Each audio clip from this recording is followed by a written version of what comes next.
Hi, who are you? Hi, I'm Brad Stewart. I've been doing acro with Thomas here for like about five and a half weeks or so, I think at this point, coming twice a week, which has been really cool, really fascinating. My journey is probably, I feel like it's a different entry point to this than a lot of people, because I have an experience of like being in pretty decent shape, but not having any of this type of like the flexibility and any of this type of movement stuff. I was just kind of like a guy that was regularly at the gym.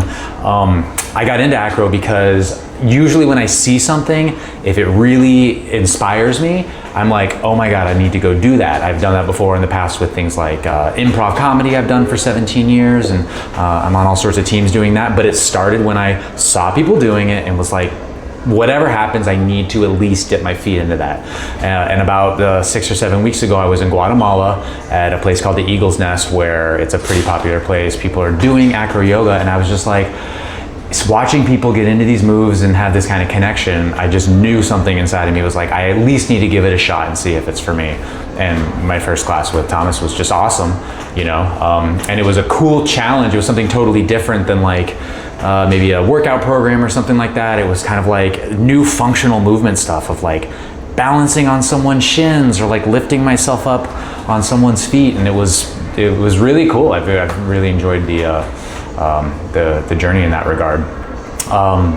One thing that's kind of it was cool in the class today because there were some other large men in there, and I'm like 6'4", probably 205 pounds. And sometimes when I'm in certain positions, even as simple as a bird, one of my big learning curves of the past 6 weeks that has been awesome is like, people are really strong doing this, and people can support my weight in a way that like took some trust of sometimes even like some small, you know, svelte looking women will just be like, yeah, I got you, don't worry about it, like trust me. And they just throw me up effortlessly. And all of a sudden I'm just flying on like a 120 pound woman, which has been a cool learning curve, I think, for me on this journey. I've already done moves in 5 weeks that I never thought that I could have before. And it's a mix of like learning new muscle groups. I always say like early on, I was leaving and finding new muscles the next day that were sore of like, yeah, I do the gym stuff, but what is it, this thing? I need to do some stuff to like focus and work out on that. And the other stuff is like the balance and the connection has been really cool. It's kind of interesting. This might be too much of a tangent, but I've done improv for a long time, and there's so many parallels between what happens in improv comedy and what you're doing with people here, because you're shutting down your thinking mind, you enter into flow state, you're communicating verbally and non-verbally with people, and it's all built around like trust as well, of like, I've got your back, I'll tell you if there's a problem, but I'm here with you on this. And then at the end, you have this kind of connection that you're like, cool, I just met you an hour ago, and I have a connection with you that I have with like very few people on the planet. And it kind of feels the same way when I leave, like, you know, doing a set with someone new in the improv world too. But that's actually a cool thing, the connection. Yeah. Can you give us like an anecdote from comedy improv and from Acroyoga, just to kind of see it side by side? An anecdote, like a specific... You know, like you said, like you're going into something and someone has your back. Yeah, for sure. Like I understand in improv there's a lot of support, like it's really scary to try to say something when you're maybe worried, like, will people think it's funny? Yeah. But it often only gets funny because someone else makes it funny, right? Yeah. I think there are, God, I got so many stories of things like that. I'm trying to pick one in particular. But I think that like there's such a strong parallel between the improv world and what's happening in acro, because like you can't do it alone, and it requires a moment of like, I'm gonna trust you with this thing. I'm not totally sure if this is going to necessarily work, and It does, and it worked because they were there, they were ready for you, they had trained, and were talking and communicating you through this. But you have this connection of like, oh my God, that worked. And it's the same thing when you hazard a joke and you're like, I'm turning you into the postman from before, whatever, like whatever limb you're walking out on, and it hits and lands, feels very similar to, okay, I'm gonna need to jump a little bit and your foot's gonna catch my armpit, and like, oh my God, that worked. And like, no problem, we have each other, we're in the zone together. And then the high fives afterwards feel so similar to after getting done doing a great show doing improv, where you're like, that was so great when you came in as the principal, and like, oh my God, and you picked up on that so quick. It feels a lot of parallels between both of them. And the feeling at the end of the day is pretty cool too. But like, you know, I say, Thomas probably says this all the time, but like when you are watching people do this, there's one of two people, and there's the people that are like, hell no, I would never want to do that. I don't want someone touching me all over the place. And there's other people that are just watching like, that's cool as hell. I want to get in there. I'm going to get messy with some people, meet some people in this way, and like push myself too, you know. That's a third thing that's been really fascinating, is I keep meeting people that are in all kinds of different shape, but like good shape, and they're working on themselves, and it kind of gets me inspired. Sometimes they'll come up and say, here's how you should stretch in this way, or here's a workout you can do that's going to get you ready for next week when we try that lean even further or something like that. And I kind of like that sort of conversation around other people like putting in the work too. Can you actually talk a little bit more, like you said, like you run into people who give you tips? I think like in a lot of learning, like this idea you learn often more from the context rather than in the formal learning. Yeah. Context is like other people, kind of like conversation, things you overhear. Yeah. Talk a little more about it. Yes, let me come back to that in a second, because I just had another thing. Yeah. There's also this kind of unspoken thing that happens in the acro world. Like we were out on the street maybe a week ago, and this woman was walking by. She saw us doing some kind of poses, and she's like, "Hi, everybody. I do lots of acro. Can I climb that guy?" And I was just standing there like, "Yeah, that's totally fine." And she came up, and without even like, we met really briefly, but she came up and like crawled across my shoulders, and 30 seconds later, she's just up in this new pose, which is something that happens also in the improv world. Oh, Irene? Yeah. So had you met her before? Or yeah, what? She's one of my students. Got you. Someone told me that she was just walking by like, hey, I do acro, can I climb that guy? Okay. But something like that also definitely happens in the improv world too, because there'll be like jams that are open jams, and people will come in and be like, yeah, I studied in Denver for 3 years. And before you know it, you're doing stuff with people that you had just met, and you're like in it together, right? Shutting down that thinking mind, and you're in it together. What was the thing that you wanted me to say as well? About how you learned a lot from the context, like people gave you tips.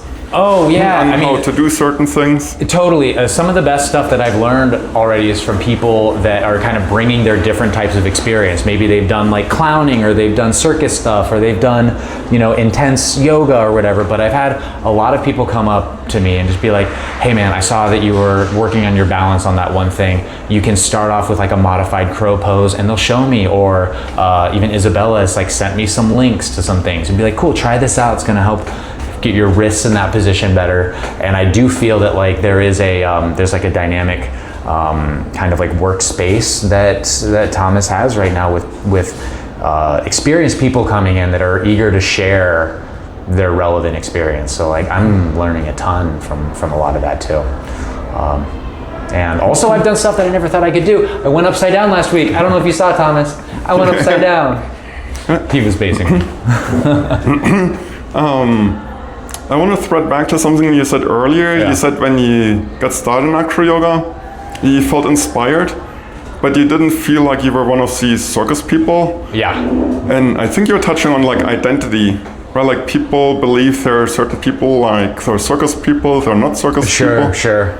You talked about how being like a taller, bigger guy kind of maybe makes you wonder like if people will base you and fly you, right? Yeah. Like that's identity too. Mm-hmm. I'm kind of curious, has your identity or sense of identity shifted since you started doing Acroyoga? Oh, I think that that a lot of the work that I have done has been in challenging some of my self-identification, like categories that I put myself in. Before I kind of had like a gym rat sort of mentality, and like honestly that kind of stuff wasn't great for me. I recently turned 40 and I am kind of interested in finding a healthy way of living that isn't so much, man, there's a whole world of that gym rat stuff that's like bulking and protein and eating in a way that like puts strain on your body. And I'm really interested in moving into new avenues with longevity. All that is to say that like there's been a lot of challenging of who I am and what kind of shape I'm in, or what kind of athlete I am, and challenging my idea of, oh, I couldn't be flexible. I can't be a functional movement based person. And also like even being a flyer, I feel like people that have more experience, I'm like, I can't fly a star like that. And they're like, dude, like I got you 100%. People a lot smaller than me and everything. And so like there's been a lot of challenges to my own self-perception throughout this whole thing. Yeah. Did Bridget base you in star? No, peanut butter today. We kind of got most of the way there, but he based me for couch and he based me for some other things too, but you know. Cool. Maybe like another direction. Has there ever been like a time when you felt like just being done with Acroyoga was like a frustration or a point of being stuck, and like how did you deal with that? Or like sometimes there are like social interactions that happen that are frustrating. Everyone's been really, really nice and really kind. I haven't had bad social interactions yet. I'm still very much in the honeymoon phase, right? This is the first, 5-6 weeks, month and a half. So I haven't had much of that yet. I don't want to say a negative thing because it's going to come across as like a critique of whatever, but I enjoy it a lot more when my phone is not involved with the situation, but that's different than like, I haven't had any us versus them ostracizing moments or anything. People have been really, really nice and cool. The other thing I like about Acro, if you're deciding if this is for you or not, there's a lot of, it seems like most people they're very interesting because they're interested in the world, and almost everyone has some other thing that they're like fascinated about or something cool about them. Sometimes they're well-traveled, sometimes they're interested in slacklining or, I don't know, I'm just meeting a lot of other really cool people that are doing fascinating things, I think, Yeah. What kind of do you think makes an Acro person? You're saying a lot of Acro people are interesting? Yeah, well, there's an openness. I think that people are, if they're not open coming in, by the end of the first session, they're like, oh my God, okay, I can do that. Or they see someone else that having their first session too, and all of a sudden they're doing a slightly more advanced pose. And I think that by the end of the day, you're gonna be more open, but I think the openness is there. And I think that the willingness to kind of work on whatever you feel that your body needs to get better at it. I'm noticing people getting excited about oh, I want to train this way, or maybe I should do some weight training or some flexibility drills or something like that, mobility stuff. Yeah, but yeah, I think there needs to be a willingness to be open. Yeah. Cool. What advice would you have for yourself if you were to start Acro again and walk into your first class? Oh my God! If I could go back to 6 weeks ago, I'd be like, Brad, I know you think you can't do this, and you can, and that would be that kind of self-talk is really cool. It's also very cool when you see someone else doing that, where they're like, I can't put my legs on your thighs, and then kick my leg up and get up I can't, and then you see them fight with it, and then push up through it, and everyone around them's like, yeah, and the spotter's like, you got this, I got you, and then they're up. I mean, you can't bottle that. You can't. That's as good as it gets to see someone overcome some mental the threshold and shortcoming and power through to something else is really cool. And then they come down and all the blood rushed to their head because they were upside down, and then they're like, oh my God, and they start high-fiving everyone. Yeah, it's as good as it gets. Nice. Yeah. Awesome. Thank you for sharing your experience. Very good. Thank you.